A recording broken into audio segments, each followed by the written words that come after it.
I'm going to ask you 4 pretty deep questions, and I don't want anyone to see your answers. So right now, would you bow your heads right now, close your eyes, put your hand up in the air, nice and high so I can see them. Open your hand. That includes teachers and staff. With every head bowed and every eye closed, if I see you peeking, I will stop. This is not the time to whisper to your neighbor. Put your hand up nice and high and open it. Here's the first question. Put your hand in a fist if you've thought of committing suicide. Go. Open your hand. Put your hand in a fist if you've actually tried to commit suicide.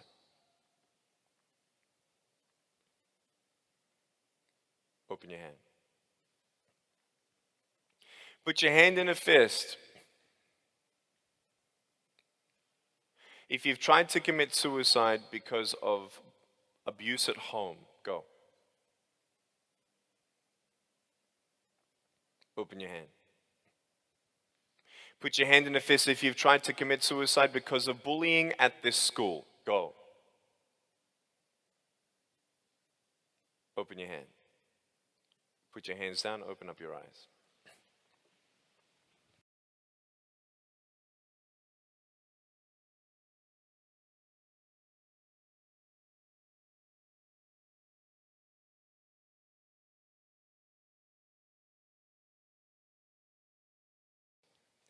If you spread gossip, isn't the biggest effect of gossip actually when it's spread, not actually even started? If someone gossips about someone and it only goes to one person and it stops with that one person and it never goes around the whole school and it never goes in cyber space and it never comes back to the victim, then the victim doesn't know about it. If someone starts gossip, it's nothing compared to when someone spreads gossip. Do you understand that? Very easy to tear you down. Very easy to tear me down. It's easy. But it's important to have compassion. Why? Because you just have no idea that the people you even gossiped about in the last 3 days are being sexually abused at home, or have an alcoholic father, or have an addiction, and they've already written a note to say goodbye to them. You don't know that. Don't tell me you don't know that, or do know that you don't know. I don't know. I saw the hands, but I don't know who they are. You know who they are. If you saw him, how would you feel if I actually showed you that one of your victims of bullying actually is one of those people? How would you feel? You are someone's reason why someone hates their life. How does that make you feel? Is that a good day or a horrible day? That's a devastation. I don't want anyone to give up, because you don't have to. Miracles happen. 9 years ago, I was in front of a group, and this father was holding up his boy. I saw the little boy, 19-month-old little Daniel Martinez. He had no arms, and he had no legs, and a little foot just like me. He's like my mini-me, y'all. I'm like, man, I'm going to wrestle with him later on. I got him up on stage, and he was sitting up here, and he was looking up at me, and I was looking down at him. And I couldn't give him a high five, so I gave him a low two. And he was looking at me and I'm looking at him, and everyone started crying. Why? Because it was a miracle, man. When I was getting bullied and teased at school, my bullies did not know how close to the edge I already was. I already was on the edge, and all I needed was for them just to have fun with me. And one more. It only take one more. Just one more. Just one more. Just one. They had no idea. So I was hoping that I would meet someone like me. I'm like, dude, I feel alone. I've never met another limbless person ever. I am alone. If I could just meet someone like me, then I knew I wouldn't be alone. It would be cool if a limbless guy came to my school and talked about bullying and he had no arms and no legs too. That would have helped me out a lot. That would have been a miracle. Well, guess what, guys? Here is the revelation for you today about hope. When you don't get a miracle, you can still be a miracle for someone else. Someone mistreated you and your family, that doesn't give you the authority to mistreat someone else. Doesn't give you the right to mistreat your kids. If you've been abused, now you know what not to do with your kids. It stops with you. It stops with you in the bullying here in this school. Guys, hope is always there. I didn't know that I'd become a speaker. I didn't know. And I want to get to know you a little bit more. Thank you for your attention this far, but I want to ask for your trust. What I normally do for the last 2 years when I speak at a school is an anonymous survey. And the way that I'll get you to do it is I'm going to ask you 4 questions. Everyone say 4 questions. I'm going to get you to bow your head in a moment, close your eyes, and put a hand up. And the way you're going to answer my 4 questions is by putting your hand in a fist. That way no one, including teachers and cameras, don't have your face. Right now, if you know that I've spoken to 600 schools and I know what to do with the time given to me, and you give me trust, I would like your trust so we can talk about not the world, not this nation, not Indiana, not this city, but you. I'm going to ask you 4 pretty deep questions, and I don't want anyone to see your answers. So right now, would you bow your heads right now, close your eyes, put your hand up in the air, nice and high so I can see them. Open your hand. That includes teachers and staff. With every head bowed and every eye closed, if I see you peeking, I will stop. This is not the time to whisper to your neighbor. Put your hand up nice and high and open it. Here's the first question. Put your hand in a fist if you've thought of committing suicide. Go. Open your hand. Put your hand in a fist if you've actually tried to commit suicide.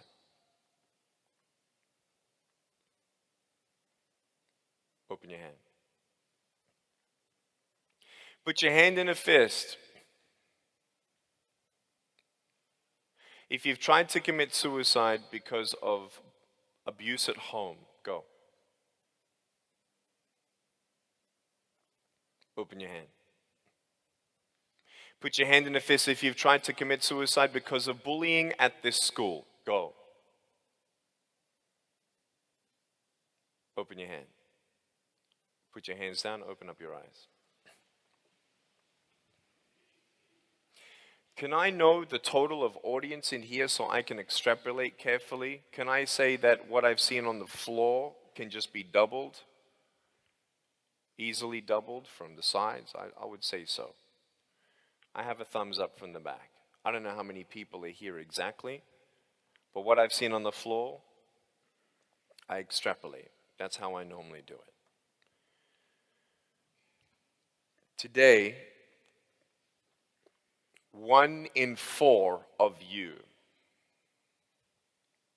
if you look left and if you look right, I guarantee you 1 in 4 have thought of committing suicide. It's pretty high. They thought about it. 80 people in this room have actually tried to commit suicide. If you whisper to your neighbor, I don't mind you whispering to your neighbor. I'm not going to stop you, but I will stop you for the next 3 minutes, because if you whisper to anybody during this next 3 minutes, I will stop. Do you understand? 80 people in this room told me that they've tried to commit suicide, and you're whispering to your neighbor? How disgusting.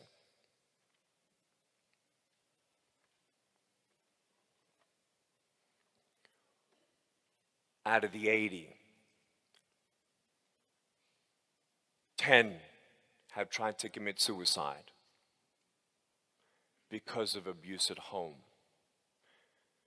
And out of 80, 35 have tried to commit suicide because of bullying at this school. This is real. Do you understand this? This is real. First of all, if you've ever been abused at home or you're thinking of giving up, and you're one of those 25%, we're talking hundreds of you have thought of committing suicide, I want you to understand there is someone ready to talk to you. Yes, I encourage you to talk to your teachers or your parents or your guidance counselor, but if you don't even want to open your mouth and tell someone with your own vocal cords, there is an app, if you will, not an app, but a text messaging service that we're partnered with for this tour, specifically knowing that up to 40% of kids in Indiana, elementary school, from what I've heard, pretty much the same in all states, same as high school. I want you to know up to 40% of teenagers and kids that I have spoken to have thought of committing suicide. You want to know why? The biggest reason why people want to give up is because they believe that they're alone. And for as long as you never tell someone about your pain, you will have to battle it on your own, but you don't have to, and you can't. You can't do that. And so if you text a number today, 313131, I'm going to say it again. If you text today, 313131, and you text the word strong, someone, not computerized, not automated, someone live will actually text you in a guaranteed 15 seconds. And they are professionals who will help you to connect you to professionals or just be a listening ear or talk through things. Just yesterday, 2 in Indiana, because of the schools I spoke at yesterday, were already planning on how and when to commit suicide, and the 313131 Remedy Live service is intervening in 2 plans of suicide right now. Don't do it alone. This is not just a speech to your school. This is not just a speech to 300,000 people across this state. We want to follow through with you. We want you to know that we care. We love you. We believe in you, and you're not alone.